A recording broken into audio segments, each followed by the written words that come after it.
എനിക്ക് പറഞ്ഞു തരുന്ന ഒരു കാര്യമാണ് റൈറ്റ് ബ്രെയിനും ലെഫ്റ്റ് ബ്രെയിനും കുറിച്ച്. ഈ റൈറ്റ് ബ്രെയിനിൽ ഒത്തിരി ആർട്ടിസ്റ്റിക് കാര്യങ്ങളാണ്, ഡാൻസ്, പാട്ട്, എംജങ്ങളിനെ പോലൊക്കെ. അങ്ങനത്തെ ലെഫ്റ്റ് ബ്രെയിനില് മാത്സ് അങ്ങനത്തെ കാര്യങ്ങളാണ്. ഞാനൊക്കെ ഇപ്പം റൈറ്റ് ബ്രെയിൻ ആണല്ലോ കൂടുതൽ വർക്ക് ആവണ്ടേ. ലെഫ്റ്റ് ബ്രെയിനും കൂടെ വർക്ക് ആവാൻ ഞാന് ഒരു സാധനം പഠിക്കുന്നുണ്ട്.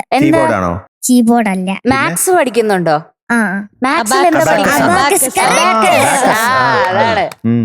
ലെഫ്റ്റ് ബ്രെയിൻ ഉണ്ടെങ്കിലല്ലേ നമുക്കത് ചെയ്യാൻ പറ്റും. ലെഫ്റ്റ് ബ്രെയിൻ വർക്ക് ആവണമെങ്കിൽ അല്ല, ലെഫ്റ്റ് ബ്രെയിൻ ഉണ്ടെങ്കിലല്ലേ വർക്ക് ആവും. ലെഫ്റ്റ് ബ്രെയിൻ ഉണ്ടോ ലെഫ്റ്റ് ഉണ്ടോ? അതെങ്ങനെ അറിയാം ലെഫ്റ്റ് ബ്രെയിൻ ഉണ്ടെന്ന്? എല്ലാവർക്കും ഉണ്ട്. മനസ്സിലാവുന്നില്ലേ പറയുന്നത്? മനസ്സിലാവുന്നില്ലല്ലേ? റൈറ്റ് കാണും, ഇപ്പൊ പാട്ടൊക്കെ പാടുന്നില്ല, പക്ഷെ ലെഫ്റ്റ് ഉണ്ടോ? എല്ലാവർക്കും ഉണ്ട്. ടെസ്റ്റൊക്കെ ഉണ്ടോ? നോക്കണ്ടേ നമുക്ക്? ഇനി കീറിയൊക്കെ തലൊക്കെ കീറി എടുക്കണം. എന്തെങ്കിലും ഒരു എക്സാമ്പിൾ ഉണ്ടോ കാണിക്കാനായിട്ട്? എങ്ങനെ ഇപ്പൊ എം ജെ അങ്കിളിന് മനസ്സിലാവാൻ പ്രൂഫ് കൊടുക്കണം. രണ്ട് ബ്രെയിൻ ഒന്ന് വർക്ക് ചെയ്ത് കാണിച്ചേ.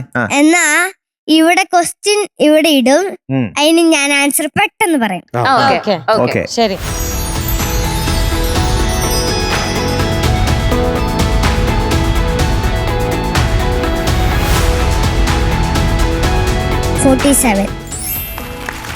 ആൻസർ എഡിഷൻ ആണോ?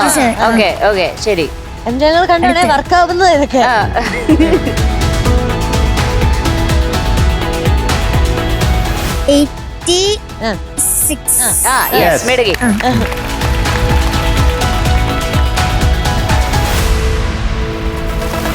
മിടുക്കി.